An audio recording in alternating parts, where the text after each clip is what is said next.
the fact they're installing some stuff that he did his entire career in Portland, it's like simple stuff that is nice to see. And I think for Damian Lillard over the last quarter of the season here, I would expect more good performances from him.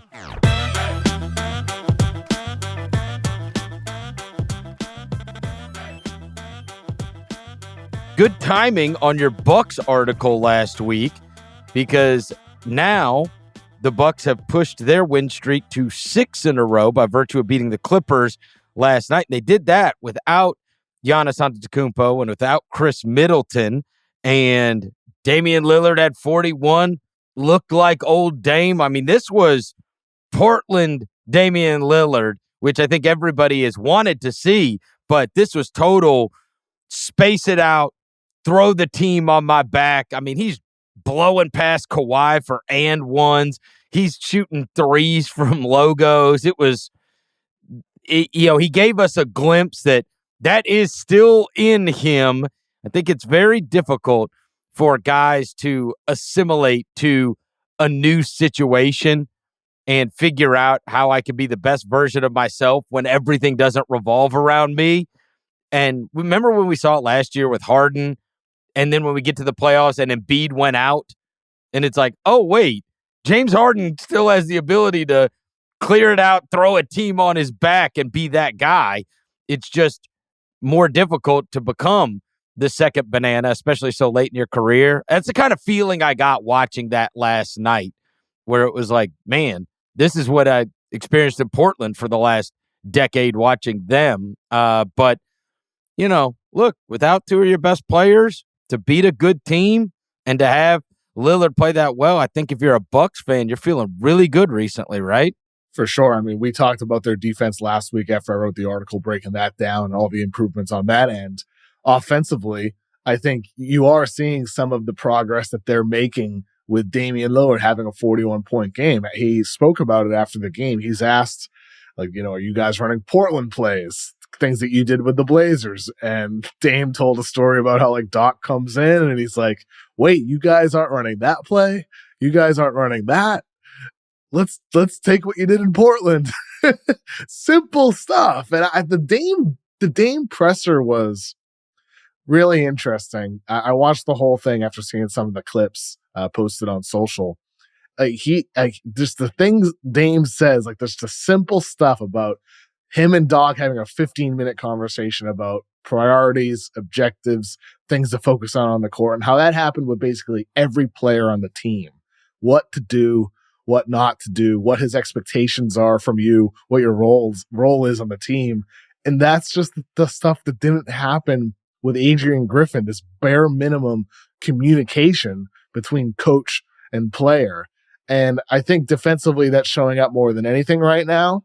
Offensively, the team, obviously Dame goes off, against the Clippers. They still have to make some progress. Giannis, he has the Achilles injury right now. Hopefully he can come back healthy. Chris Middleton still out. You hope he can come back healthy at some point, whether it's a bench role or playing 30-plus minutes per game as a starter. They still need to make it work offensively. But the fact they're installing some stuff that he did his entire career in Portland, it's like simple stuff that is nice to see. And I think for Damian Lillard over the last quarter of the season here, I would expect more good performances from him. You probably would have had that stuff if Adrian Griffin and Terry Stotts wouldn't have gotten into a fight. Yeah, dude. No kidding. I was reading after you had talked about their defense, and there has been a tremendous amount of improvement on that end. I'm fascinated by when you're talking about having a meeting and giving everybody defined roles and talking about what each individual guy needs to do. There's sometimes just simple things that you can clean up. One of which they have cleaned up dramatically is their turnovers are down significantly. Therefore, their transition points given up are down significantly. I mean, you're talking 7-8 points a game, which is a huge margin in the NBA. We know how many of these games can come down to 7 or 8 points, and they've gotten that down significantly. Their turnovers, their turnovers weren't high under Griffin either. It's their transition points. Yeah, well, yeah, because it's because like sometimes they would send like Pat Connaughton or Andre Jackson, whoever the wing was on the floor, and just have that player crash the boards. Like right. they weren't getting back on defense. And they weren't necessarily being a heavy offensive rebounding team either. So it's like they had crashed the board principles that they are now kind of just focusing on get back. And it's working. Also, like hustle matters, focus, effort matters, and all that too. And with their size, it's a lot harder to score. I mean, anybody's harder to score on in the half court, right? Oh, for sure. When it's pace and space, especially in this day and age. But yeah, just the fact that they don't give up so many easy buckets anymore. They make somebody beat them. They were worst in the league at giving up transition chances under Griffin, and now they're one of the best in the league on with defensive points allowed, fast break points allowed. And I think like as the weeks go by, it's now been 19 games since they fired Adrian Griffin. So that's 3 games with Prunty, 16 with Doc. They still have the number 2 defensive rating in the NBA at this time, almost 20 games in with Doc Rivers as head coach. So I think the sample size is continuing to increase if this defense is back to a top 5 level. And it's just about the offense, which has been middle of the pack over this 19 game stretch, getting that back to, the top 5 level it was prior. And we'll see. I mean, you got to get Giannis back, got to get Middleton back. And hopefully those guys can be healthy. 2 things of great concern from that game, or at least medium concern. I think the first one is actually great concern. Watching Giannis pull up lame in the pregame, I know, was not great. I know. I'm going to Friday's game, Bucks Lakers. Yeah, I hope he's playing. Great. I don't know if he will be.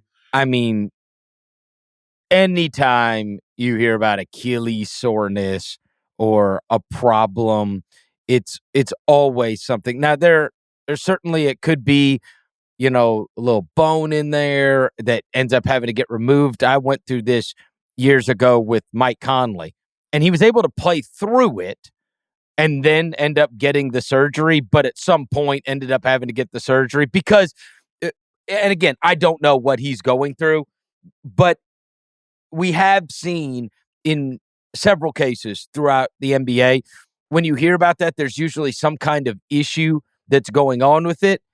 And then they're worried that it will tear eventually. So how can we stop it from tearing?